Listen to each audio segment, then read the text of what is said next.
E aí, irmãos e irmãs que acompanham o Batatinha Comics. Hoje eu vim atualizar vocês sobre uma leitura que eu comecei aqui no canal. Eu mostrei os primeiros volumes e agora eu vou mostrar os volumes que eu já li, além daqueles 3 primeiros. E eu tô falando de Mágico Vento.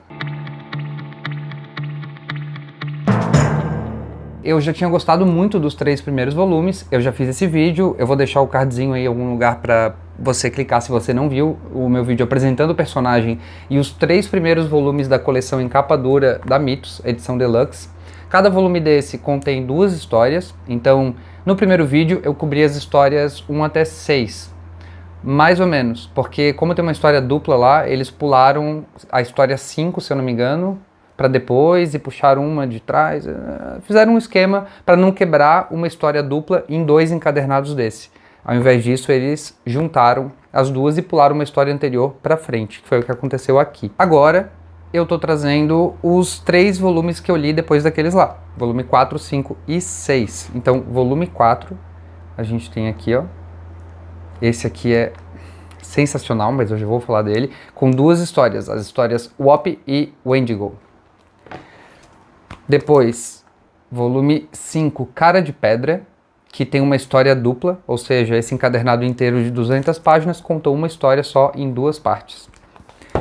E o número 6, chama aqui O Pesadelo na Moldura, mas na verdade tem 2 histórias.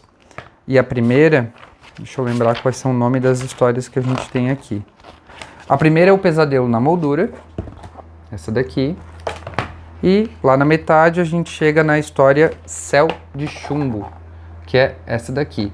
Mas vamos por partes. Eu já tinha gostado muito do Mágico Vento, como eu falei no meu vídeo sobre os 3 primeiros volumes, mas esse volume aqui, que é o volume 4 capa dura e que contém as histórias Whoopi e Wendigo, isso aqui é demais. Isso aqui é sensacional, isso aqui até agora são as melhores histórias do Mágico Vento que eu já li, estão nesse encadernado aqui. Esse encadernado é perfeito, acho incrível mesmo. Na primeira história, o Whoopi, a gente tem aqui a folha de apresentação é sempre a mesma, né, essa daqui, mas aqui a gente tem a história em si.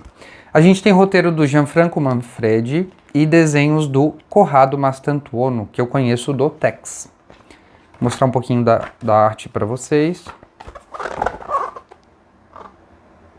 Aqui, como eu já disse no outro vídeo, mas para quem não assistiu, essas edições, elas são colorizadas, ou seja, elas não saíram originalmente em cores, elas eram em preto e branco, mas elas foram colorizadas após o lançamento para essa edição especial aqui.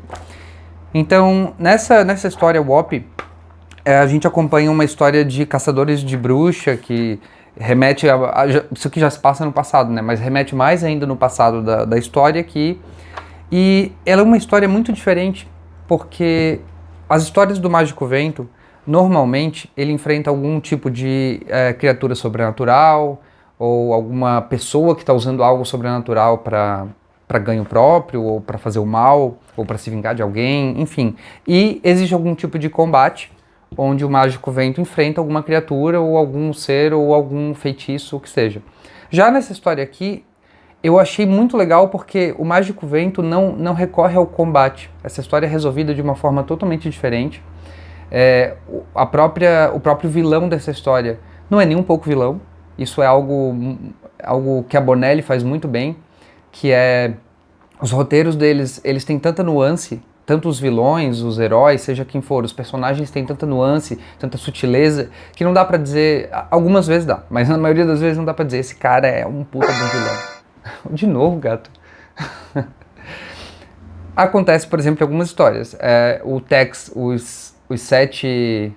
Como é que é o nome? Os 7 Assassinos, aquela história do Grandes Aventuras Tex, claramente, aquele bando dos 7 assassinos são deploráveis, execráveis, são terríveis vilões. Não é o caso aqui na Whoopi, onde ela é uma personagem, não vou dizer nem mal compreendida.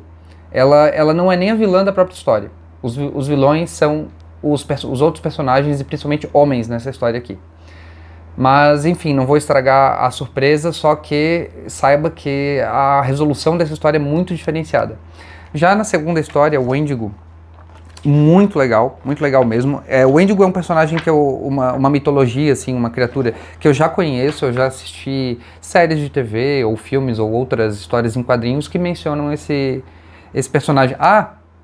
O livro O Cemitério, do Stephen King, que é adaptado como Cemitério Maldito, ele tem menção a isso. Por incrível que pareça, é algo que só tem no livro.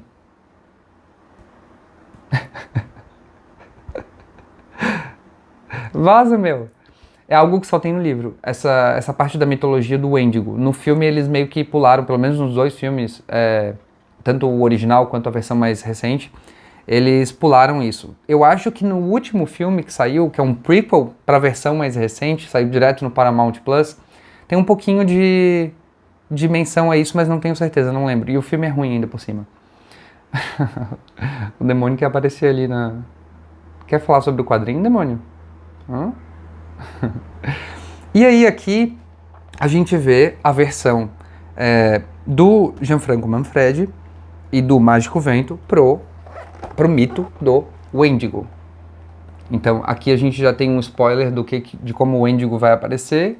Aqui a gente tem a folha de introdução e os desenhos dessa história aqui são do Pasquale Frisenda, que eu conheço também de Tex. Basicamente todo desenhista de Bonelli desenha Tex, né? Nunca vi isso. Bom, a arte é bem legal, como de praxe. Com o gato na frente vai ser difícil de mostrar, mas tá aí, ó. Então aqui, ó, mais um pouquinho da arte. E essa é uma história um pouco mais padrão, como eu falei antes, né? Existe uma criatura sobrenatural, o Mágico Vento enfrenta tal criatura e blá blá blá. Mas ela é muito bem escrita. Os personagens secundários que são apresentados nessa história aqui, incluindo o vilão, ou vilões, são sensacionais. As histórias do Mágico Vento, aqui um pouquinho da batalha contra o Wendigo. As histórias do Mágico Vento sempre tem personagens muito críveis, assim, muito bem escritos. Tanto os personagens do lado do Mágico Vento quanto os inimigos. Às vezes os inimigos são até mais interessantes, como é o caso de Cara de Pedra, que é o encadernado número 5 e conta uma história única aqui, uma história em 2 partes. Essa história, ela é tão interessante, a forma como o Gianfranco Manfredi montou isso aqui, que na verdade o Mágico Vento não só é um personagem secundário dessa história, como ele mal aparece. Então aqui a gente tem texto do Gianfranco Manfredi, desenhos do Paolo Raffaelli e do Bruno Ramella, esse nome. E na segunda parte da história, Trama Diabólica, vou mostrar aqui, ó. A gente tem desenhos de Barbati e Ramella. Bom, como eu falei, o Mágico Vento é um mero coadjuvante dessa história. A gente acompanha aqui a história do Cara de Pedra, que é esse personagem aqui, que é dito como por uma profecia, por causa dessa pedra gigante que tem a cara dele, que na verdade, assim, poderia ser qualquer pessoa, pra falar a verdade, né? Simplesmente é uma pedra careca e esse cara é um careca. Olha lá a semelhança deles. E aí ele chega numa cidadezinha, que é uma cidadezinha mineradora, e todo mundo, por causa dessa profecia, acha que ele é o Cara de Pedra, aquele que a pedra profetizou que chegaria lá e mudaria as coisas. É uma história interessantíssima. Como eu falei, o Mágico Vento é um mero coadjuvante, eu acho isso interessante. Me lembrou um pouco o Monstro do Pântano do Alan Moore, onde às vezes o Monstro do Pântano era só ou a própria revista do Monstro do Pântano era só um receptáculo para histórias de outros personagens. E é o que me deu a impressão aqui. O Mágico Vento, essa história poderia ser, com pouca mudança, uma história que nem fosse do Mágico Vento. É interessante ver o Gianfranco Manfredi usando essa revista para contar esse tipo de história. Nem sempre o Mágico Vento é a peça central, a peça-chave dos roteiros. E aí, na última, a gente tem O Pesadelo na Moldura e Céu de Chumbo. O Pesadelo na Moldura é uma história legal, um pouco mais padrão no sentido de o Mágico Vento enfrentar um ser sobrenatural e tudo mais. Tem uma pequena reviravolta envolvendo personagens secundários da trama, que são apresentados de forma bem convincente. Aqui, ó, a folha de rosto aqui na entrada. É escrito pelo Manfredi e com desenhos do Goran Parlov, que eu conheço também de um Texone, que é A Última Fronteira, se eu não me engano. E aí a gente tem a última história, que é Céu de Chumbo, com roteiro do Manfredi e desenhos do José Ortiz. Que, por sinal, gostei muito dessa história aqui colorizada. Os desenhos, para mim, casaram, assim, ficou muito, muito bem feito com essa colorização. E essa é uma das histórias mais interessantes do Mágico Vento, pelo motivo de que poderia ser uma história do Tex. Eu tava lendo assim, eu fiquei, caramba, isso aqui poderia ser... Se você substituísse o Mágico Vento pelo Tex e o Paul por um outro personagem, eu ia dizer o Kit Carson, mas aí teria que ter mais algumas mudanças ali para botar o Kit Carson no lugar do Paul. Mas daria para refazer isso aqui como uma história do Tex. Os elementos sobrenaturais da história Céu de Chumbo são pouquíssimos, quase nulos. Ele é só usado como um plot device para poder fazer com que o Mágico Vento descubra algo. Ele utiliza do sobrenatural para descobrir esse algo, mas ele poderia descobrir de outra forma. Talvez por uma testemunha, uma carta, alguma coisa que ajudasse ele a chegar na conclusão que ele chegou sem ser o sobrenatural. Portanto, é uma história mais pé no chão e voltada aos personagens. Tem um pouco aqui do passado do Ned Ellis, né, o Mágico Vento, de quando ele ainda era um soldado, lutava na guerra e tudo mais. Não lutava bem na guerra porque, na verdade, ele era meio que o capataz de um general. Isso é explicado, essa parte da vida dele, aqui nessa história. Mas o mais interessante aqui é que as histórias do Mágico Vento, e aí as histórias até da Bonelli no geral, mas especificamente as do Mágico Vento, elas trazem cultura, história, costumes indígenas, mitos, folclore. É muito interessante você ler essas histórias e sempre aprender alguma coisa nova, se divertindo, porque é muito bom, é muito gostoso de ler isso aqui. Não é como você estivesse numa aula, que é muito didático, assim, não tem nada disso.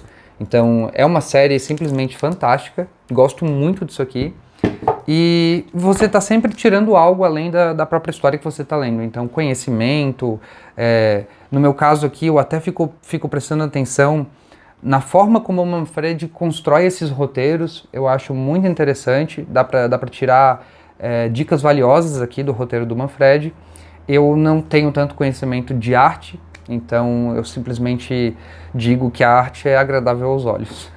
Todos os artistas que trabalhavam no Mágico Vento até agora me agradaram, não teve nenhum que eu pensei, esse aqui ficou mais ou menos. Para alguns a colorização funciona melhor e para outros nem tanto. Isso é algo padrão de histórias da Bonelli colorizadas, porque a grande maioria das histórias da Bonelli são pensadas em preto e branco. Poucas são as que são já lançadas colorizadas, como o Tex Graphic Novel, ou aquela Tex edição colorida, que não a Tex em cores, né, mas a Tex edição especial colorida. As histórias já são lançadas originalmente na Itália coloridas, e não é o caso disso aqui, né? Todas as histórias da série Mágico Vento foram pensadas em preto e branco. E aqui a gente tem essas versões colorizadas, como a gente tem, por exemplo, aqui na Grandes Aventuras de Tex, que são histórias originalmente preto e branco, saíram coloridas, ou então no Tex Gold da Salvat, e algumas com mais sucesso e outras com menos. Um exemplo de menos sucesso, histórias desenhadas pelo Corrado Roy, que é bem conhecido por desenhar Dylan Dog. Ele é um desenhista exclusivamente para o preto e branco. Ainda não vi uma arte do Corrado Roy colorida que eu pensei, ficou melhor colorido do que preto e branco. Mas, tirando isso, eu não sou purista. Então, gostei bastante dessas histórias coloridas. O problema vai ser quando eu chegar no número 12 dessa coleção, que é onde ela encerra, pelo menos essa versão colorida, e continuar a partir do número 25 da edição em formatinho. Pequenininho assim. Aí ferrou. Porque ir de um formatão, papel couché, colorido, excelente qualidade. A Mitos está de parabéns com esse lançamento aqui, e também pelo lançamento em formato italiano que está saindo agora. Mas e disso aqui pro formatinho vai ser foda. Porém, as histórias são de tão alto nível que eu tenho certeza que não vai me atrapalhar e eu vou conseguir finalizar essa série de 131 volumes e depois ainda ler Mágico Vento Retorno, que foi uma minissérie em 4 edições que saiu aqui depois. Enfim, fica aí a minha recomendação pro Mágico Vento. A cada 3 volumes que eu ler desse grande aqui, eu vou trazer um resumo aí da minha leitura, se eu gostei, se não gostei, o que aconteceu, um pouquinho de alguma história que eu gostei mais. E depois que eu terminar esses capa dura grandes, aí eu vou ver como que eu vou fazer os vídeos dos formatinhos, mas eu vou continuar fazendo. E a ideia é daqui a alguns anos, quando eu terminar, eu ter registrado toda essa minha leitura do Mágico Vento, assim como de outros personagens aí que eu tenho feito, tipo Hellboy. Enfim, se você gostou do vídeo, deixa o seu curtir. Não se esqueça de se inscrever no canal. Deixa um comentário aí para me dizer o que você acha de Mágico Vento e muito obrigado.